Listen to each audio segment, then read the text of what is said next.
இலங்கை கடற்படையால் சுட்டுக் கொல்லப்பட்ட மீனவர் பிரிட்ஜோ குடும்பத்திற்கு 5 லட்சம் ரூபாய் நிதியுதவியை அளித்து முதல்வர் கே பழனிசாமி உத்தரவிட்டிருக்கிறார்.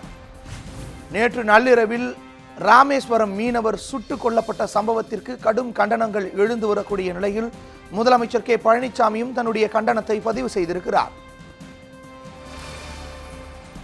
மீனவர் பிரிட்ஜோ குடும்பத்திற்கு 5 லட்சம் ரூபாய் நிதி உதவி மற்றும் காயமடைந்த மீனவர் சிரோனுக்கு 1 லட்சம் நிதி உதவி உரிய சிகிச்சை அளிக்கவும் முதல்வர் கே பழனிசாமி உத்தரவு பிறப்பித்திருக்கிறார்.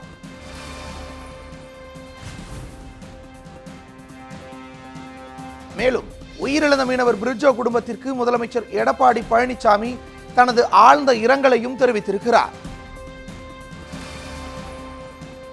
நேற்று நள்ளிரவில் தமிழக மீனவர்கள் இலங்கை கடற்படையால் சுடப்பட்டிருக்கின்றனர். இதில் ஒருவர் உயிரிழந்திருக்கிறார், ஒருவர் காயமடைந்திருக்கிறார். 5 ஆண்டுகளுக்கு பிறகு மீண்டும் இப்படிப்பட்ட ஒரு சம்பவம் நடந்திருக்கின்றது. சர்வதேச சட்டங்கள் பலவும் மீறப்பட்டிருக்கின்றன. இது குறித்து நம்முடைய செய்தியாளர் லாவண்யா தற்பொழுது தொலைபேசி இணைப்பில் இருக்கிறார். லாவண்யா, தற்பொழுது முதல்வரினுடைய இந்த நிதி உதவி மற்றும் ஆழ்ந்த இரங்கல் குறிப்பு குறித்த தகவல்களை பதிவு செய்யலாம்.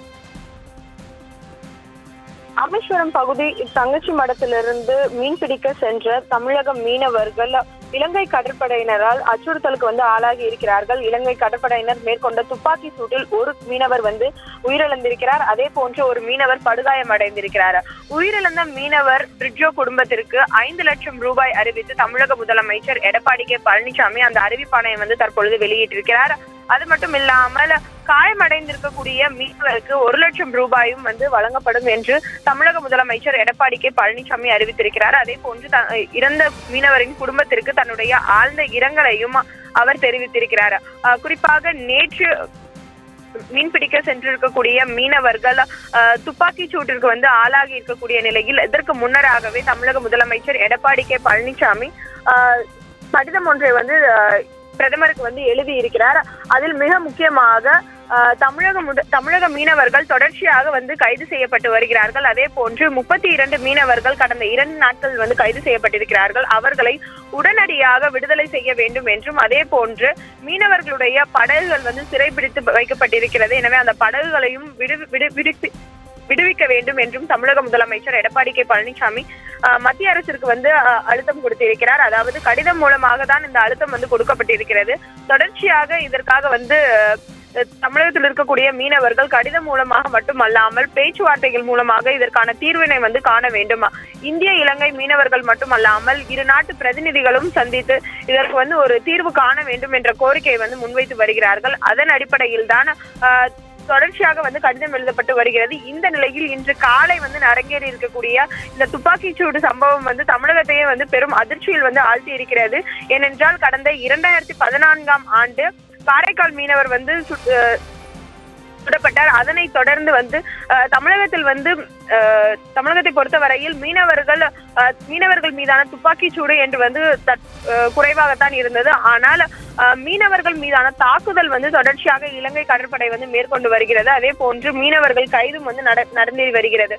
ஆனால் இந்த நிலையில் ஒரு சுமூகமான ஒரு பேச்சுவார்த்தை எட்டப்பட்டிருக்கிறது என்று குறிப்பிட்டிருக்கக்கூடிய இந்த நிலையில் மீனவர் ஒருவர் சுட்டுக் கொல்லப்பட்டிருக்கிறார் என்பது மிகுந்த அதிர்ச்சியை ஏற்படுத்தியிருக்கிறது. தேவேந்திரன், நிச்சயமா லாவண்யா, சர்வதேச சட்டங்கள் சர்வதேச கடற்பரப்பில் மீனவர்களோ அல்லது மற்ற நாட்டு கடற்பரப்பில் மீனவர்களோ செல்லும் போது கூட துப்பாக்கிச்சூடு மாதிரியான முயற்சிகளை மேற்கொள்ளாமல் கைது செய்து அந்தந்த நாடுகளுக்கு அனுப்பி வைப்பதுதான் சர்வதேச சட்டங்களிலேயே கடல் சட்டங்களிலேயே இருக்கின்ற சூழலில் தொடர்ச்சியாக இந்திய மீனவர்களின் மீதான இந்த தாக்குதல் எப்படிப்பட்டதாக இருக்கிறது? சர்வதேச அழுத்தம் கொடுப்பதற்கான வாய்ப்பு இருக்கிறதா? மத்திய அரசிடம் தமிழக அரசு என்ன மாதிரியான அழுத்தம் கொடுக்க வாய்ப்பு இருக்கிறது? பதிவு செய்யலாம்.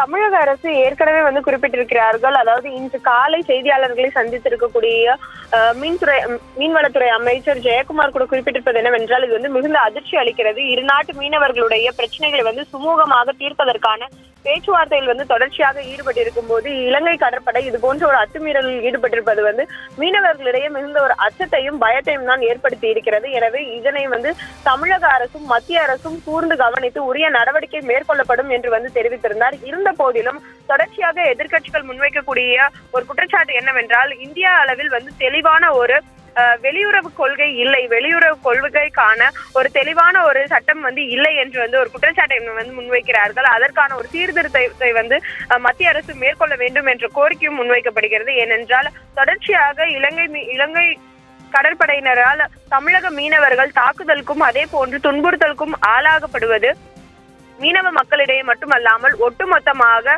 பல்வேறு அரசியல் கட்சி தலைவர்கள் மற்றும் பல்வேறு தரப்பினரிடையே வந்து அதிருப்தியை ஏற்படுத்தி இருக்கிறது.